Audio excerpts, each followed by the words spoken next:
Welcome back. I just got flashbanged by the 50% May sales. I was expecting 30%, so this is a nice surprise.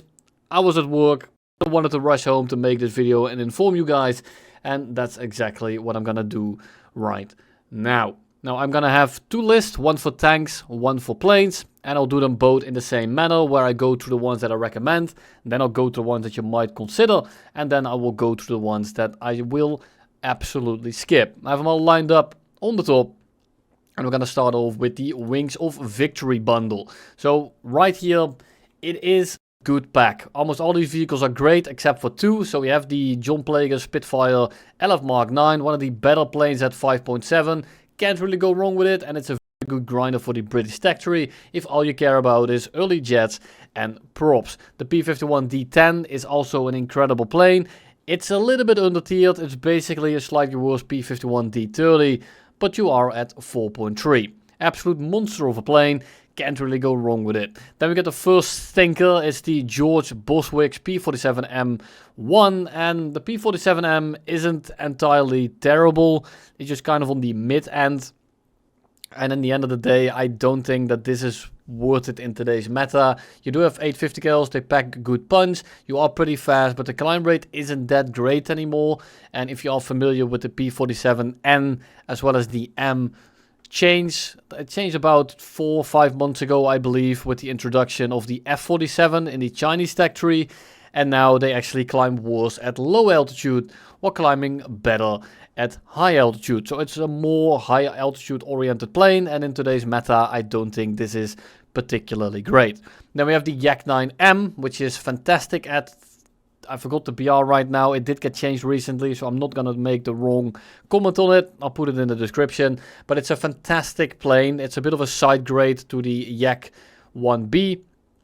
It's slightly less maneuverable, but it retains energy better and just has a more powerful engine. Then we have the LA-7, which is another fantastic plane, and this is all you need for the Russian tech tree, really. If all you care about is props, the LA-7 is very well rounded.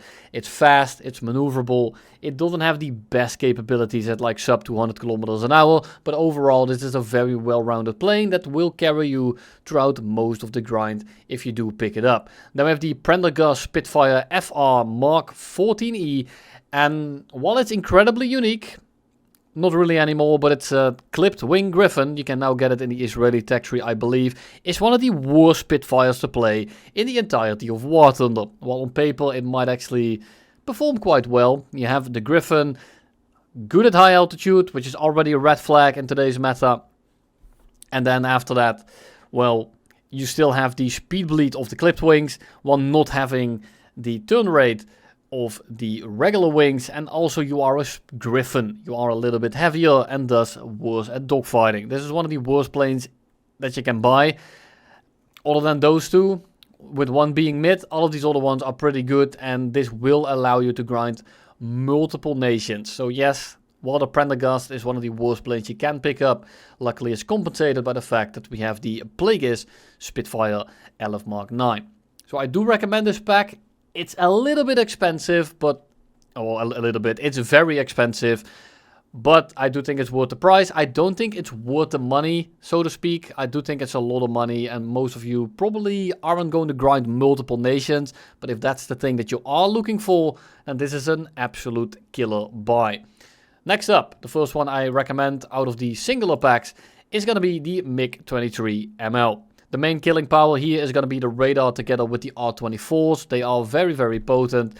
Unfortunately, that's kind of where it ends, but for a grinder, this is more than enough. The R-60Ms are decent enough. They are very easily flared, but, you know, that's kind of what you should expect from non-IR CCM IR missiles. The airframe is pretty good. It's not quite the MLD. It doesn't have the slats. It does rate a little bit better, but you do sacrifice instantaneous turn as well as AOA. So it's slightly more on rails, but mainly due to the fact that the R-24s are so damn reliable, this is worth a grind, at least for 35 bucks. If it was 30% off, I would say steer clear of it, but for 35, I might actually cop it if you are interested in the Russian tech tree.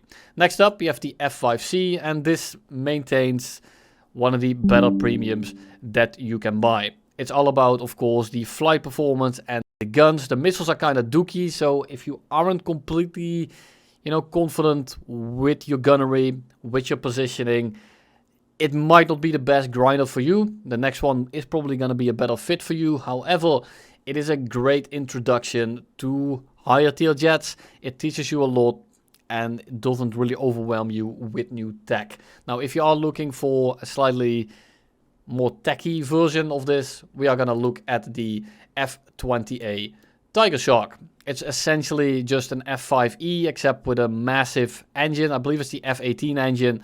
It also has the F18 radar. A much better loadout for air-to-air, a lot more consistent. But keep in mind, you are going to be pulled into the higher tier brackets, or at least the higher BR brackets. And aim 7s aren't always the most reliable way of killing your enemy. So what ends up happening is that now you have to actually fiddle with your radar. You have to use your radar missiles. They are very easily defeated if the enemy knows what they are doing. And then it's backed up by aim 9Ls. So it's not as important anymore to conserve your energy due to the engine, due to the fact that you have better missiles, but you are going to be punished a lot harder because you are at a higher BR and there are going to be more experienced players. Especially when a pack sale like this drops, expect your entire team to be in F20As. And let me tell you, fighting 1v3 when you aren't completely familiar with this game at this BR bracket is going to be a little bit rough. But for 37, it is a very good grinder and you can't really go wrong with it. But the rating here speaks for itself. There's a reason a lot of people don't actually like it. Next up is the MiG-21 Bis Laser. And in my opinion, this is one of the best pickups you can do for the German line. And it's mainly due to the fact that Germany doesn't have many good premiums. Most of them are hella shit, if not mid. And this is a way to basically circumvent the entire grind by buying the MiG-21 Bis Laser. Keep in mind, you are a delta wing, you lose your energy very quickly, but the engine does kind of compensate for that. The only issue is that while you have a lot of AOA, the gun is kind of dookie and you have to do with the R60s. Now, the R60s are pretty good. They're pretty okay at this BR, but keep in mind, having only IR is always going to be a drawback when you are able to be up-tiered into Fox 1 missiles. So be careful with this one. I do think it's one of the better buys that you can do in the German line. If you're looking for that, it is good. As a standalone plane, I don't think it's the best one overall that you can fly at this BR. Then next up, we have the Kafir Canard. And honestly, this is one of the better premiums you can buy, just full stop. The only issue is that, well, Israel just doesn't have much to grind at all. I don't think the Israeli tech tree is worth it, but as a premium, I do think it's worth a pickup. So I'm kind of bordering this one on good / consider it. It's a great plane, but I think it's a waste because it's in the Israeli tech tree. But, if you want the Israeli tech tree, this is an absolute no-brainer. And then next up and last of my recommendations is the Saab J35 XS. And it's kind of the same reasoning here. It's a great plane-ish. You have some flares. It fixes most of the issue that you have with the J35. Because now you have flares, although it's only 12. You have some flares, you have flight performance, you have 6 missiles. The issue is that you drop a singular gun and now you only have one on the far side of your plane. It's next to the intake, so you can tell that, well, when I put it over here, the gun is right there. It's very much offset. You don't have a lot of ammo, and this does make it a bit of a missile bust, despite the fact, or despite that I'm having a stroke here. While the flight performance is pretty decent, gunning people down isn't really the forte of the Saab. It's a good pickup, mostly due to the fact that, again, Sweden doesn't really have that much to grind with. Now you can of course go into the tech tree here and you'll see that you'll have the J37. I wouldn't recommend this one. The Road Adam is kind of shit. So now what do you pick? I would personally just always go with this one if you are looking to grind the Swedish track tree. Please tab out. Thank you very much. Next up is going to be the Su-25K. I don't think this is a great plane, and I do think that the MiG-23 is better. But if you're looking for a ground attacker or the occasional all-aspect missile slinger, when you get the occasional down tier, I think that this is a pretty decent pickup. Just don't expect it to be an awful lot of fun. It's more of a grinder plane. It's not really that great of a plane, but in terms of RP, it is pretty good.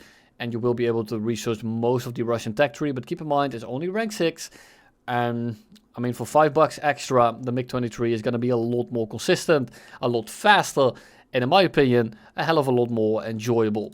Next up is the F4EJ Phantom 2 ADTW, and it's the same thing with the Phantom 2 for the F4 Junk. Now, the issue is that these planes on their own are absolutely appalling. They are not good planes in the slightest. Now, the issue is that, especially with Japan, there is not really a substitute. So if you want to get the top of Japan, especially when they start adding planes like the F2, the Mitsubishi F2, the ADTW is just a great plane to grind with.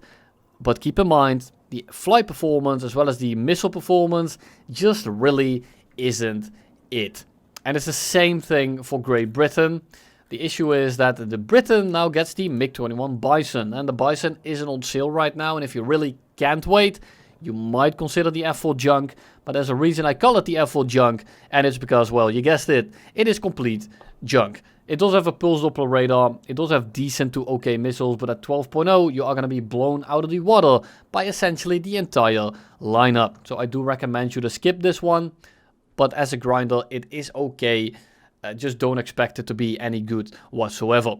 Sounds kind of contradiction. I know, contradictionary. You know what I mean. Bison is the better pick. Wait for that to go on sale. And please, for the love of God, skip this thing instead.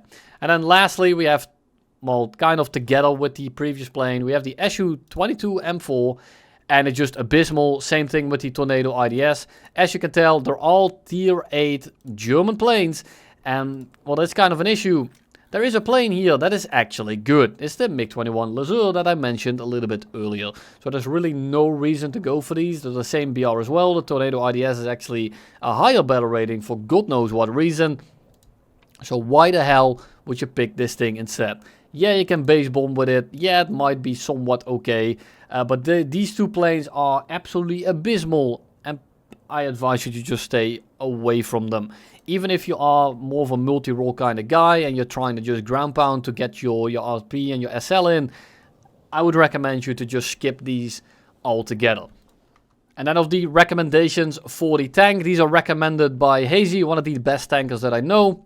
He makes videos on occasion as well. He doesn't upload a lot. Check out his channel and you might hear me yap in the background because we are on voice chat pretty often. The first one we recommend is going to be the T-29. It has very strong APHE, pretty decent mobility, good armor, lots of 50 cals. That's one of the strongest tanks at the BR when played well, and one of the best choices to grind rank 1 to 5 with. Next up is the Tiger II, and it's very similar in strength to the T-29, but the gun trades a little bit of penetration for a much better reload. And while the APHE is still good enough, it will knock out most of your targets with a singular shot. Now, like the T-29, the armor is pretty good. The hull is stronger, the turret is slightly weaker, and you don't have 50 cals, so prepare to get bombed by Cass. Next up is going to be the Leo 2A4, and it's one of the best grinders for Germany if you want to get the entire tech tree. And even after the turret basket nerf, it's still very strong, one of the best tanks around the BR bracket with excellent mobility, okayish armor and a good gun. If you have no issues with the BR bracket and like MBTs, this is a very good choice.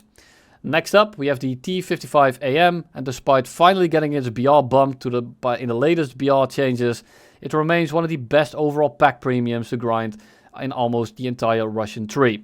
Good mobility, gun, armor and matchmaker. The only downside is that it can't helplessly bully 7.7 anymore because it can research the 3 tanks that are at tier 8. A very big drawback. Then next up we have the CV90-105. Great mobility, gun, reload and optics, but practically no survivability to speak of overall. It's a very good tank if you're not getting shot at. And that's about it. It's a bit of a glass cannon.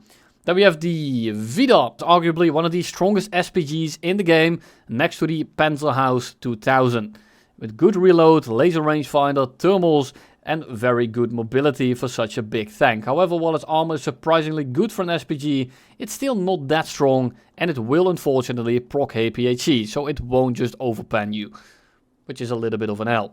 Next up is the Alcalith I1, I don't know, looks good, I guess.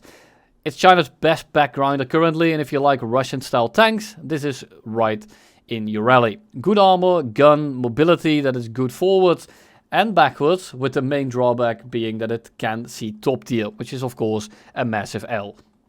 And then for the tanks that you might consider. The first one is going to be a very good tank, but it's going to be a consider nonetheless. The Type 90 Fuji. Incredible rate of fire and mobility at the cost of armor that sometimes works and sometimes you just explode. If you want a strong grinder for Japan top tier, this is a good option, and the only reason we don't see it as a recommendation is because at the BR it can be quite rough, and the Type 16 FPS goes on sale every now and then as well, and according to him it is just a much better pickup. But if you like top tier tanks, the Fuji is a very strong choice to consider.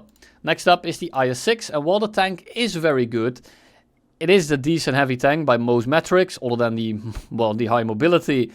The T-55 just exists, and it is gonna be the better pickup if you don't want to grind, if you don't only want to grind lower tier tanks, or if you just feel like you don't want to spend as much money. It's a great buy, but the T-55 is just better bang for buck. And then we have the Challenger 2 OES. Solid gun, good armor, pretty much just the top tier British tank experience for the low cost of 35 bucks. The only reason this is a consider and not a skip is if you only want to play top tier British tanks, because well, here it is. Overall, leaning towards skip for us. And then lastly, for the skips is gonna be the M1A1 HC Clickbait. Not a bad tank by any means, but the teams are absolutely appalling, and it will only get worse when the sales are live. The main reason this is a skip is because the M1 KVT exists and is a much better grinder. We just recommend you to wait until that goes on sale. And then next up, we have the Centauro RGO. Just pick up the OF40 MTCA instead. The RGO isn't bad, but it is kind of bad in terms of value. Then we have the Object 120 as well as the Terms. Both are fine tanks, but again, the T-55 just exists. They aren't bad tanks at all, but the T-72 is kind of outdated, and the Object 120 is a bit of a, well, one-trick glass cannon. If they do look appealing to you, they are pretty decent. Keep in mind, the T-55 is just going to be the better pick. And then lastly, we have the Tracks of Mid. Not much victory going on here. All of these tanks are kind of shitty. You might, want to say the M18 is pretty good, but paying 112 bucks when half the rest are at least is kind of terrible, is something that we recommend you to skip altogether. And that's about all I have for you today. Thank you all for watching. Spend your money wisely. Don't forget to use a link, and I'll see you in the next one.